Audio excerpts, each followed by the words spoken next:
Assalamualaikum warahmatullahi wabarakatuh. Perkenalkan, nama saya Agus Wahyudi.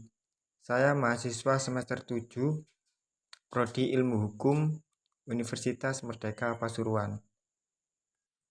Di sini izinkan saya untuk menjelaskan tentang riba beserta dengan dasar hukum riba tersebut.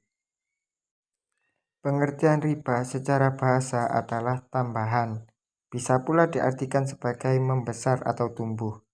Adapun pengertian riba secara istilah, setiap pengambilan tambahan yang dilakukan seorang baik itu pada transaksi jual beli ataupun pada kegiatan pinjam meminjam yang dilaksanakan secara batil, sebab bertentangan dengan apa yang diajarkan oleh Islam.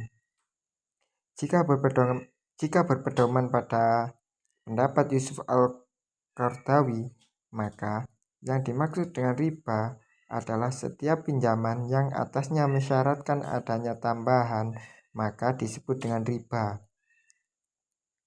Dalam pengertian yang lebih umum, yang dimaksud dengan riba adalah suatu penetapan bunga ataukah perilaku melebihkan jumlah pinjaman yang harus dikembalikan dengan berdasar pada persentase tertentu yang diambil dari nilai pokok pinjaman.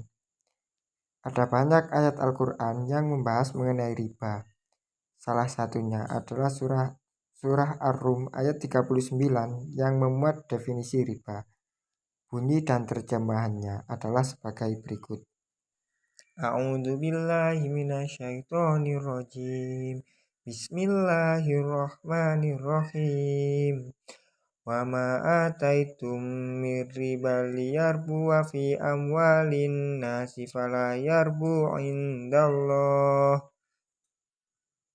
yang artinya, dan sesuatu riba atau tambahan yang kamu berikan agar dia menambah pada harta manusia, maka riba itu tidak menambah pada sisi Allah Subhanahu wa ta'ala.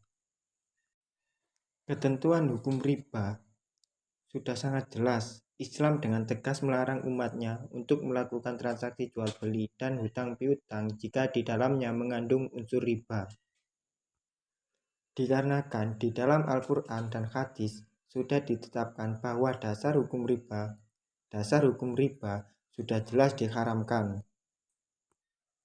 Dan adapun jika dilihat dari undang-undang, menurut pasal 1 angka 1 Undang-Undang Nomor 21 Tahun 2008, perbankan syariah adalah segala sesuatu yang menyangkut tentang bank syariah dan unit usaha syariah, mencakup kelembagaan kegiatan usaha serta cara dan proses dalam melaksanakan kegiatan usahanya.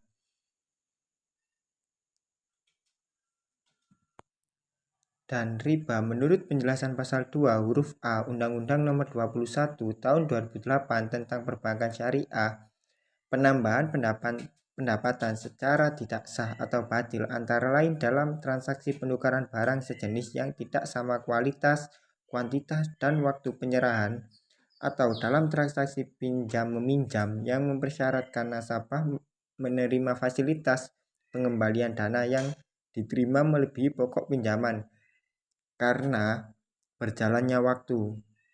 Hal ini terkait dengan suku bunga yang diterapkan dalam perbankan. Sebagai besar, ulama secara bulat menyatakan bahwa hal tersebut merupakan bentuk riba yang dilarang oleh Islam. Jika bunga dari bank merupakan bentuk riba, maka rente sudah jelas juga dinilai sebagai bentuk riba. Nah, saya beri contoh. Contoh riba dalam suatu transaksi adalah adanya tambahan dalam suatu hutang piutang.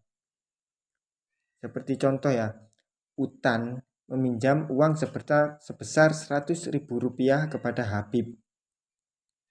Namun Habib memberikan syarat apabila hutang ingin meminjam uang sebesar 100.000 rupiah, maka ia harus mengembalikan 110.000 rupiah pada bulan berikutnya. Nah, dalam transaksi ini terdapat suatu tambahan sebesar 10.000 rupiah, sehingga tambahan inilah yang dinamakan dengan riba. Demikian penjelasan yang saya sampaikan kali ini. Semoga apa yang saya sampaikan dapat bermanfaat bagi kita semua. Jika ada kekurangan, mohon dimaafkan. karena kesempurnaan sungguh hanyalah milik Allah Subhanahu wa taala saja. Wabillahi taufik wal hidayah wa ridwan wal inayah. Wassalamualaikum warahmatullahi wabarakatuh.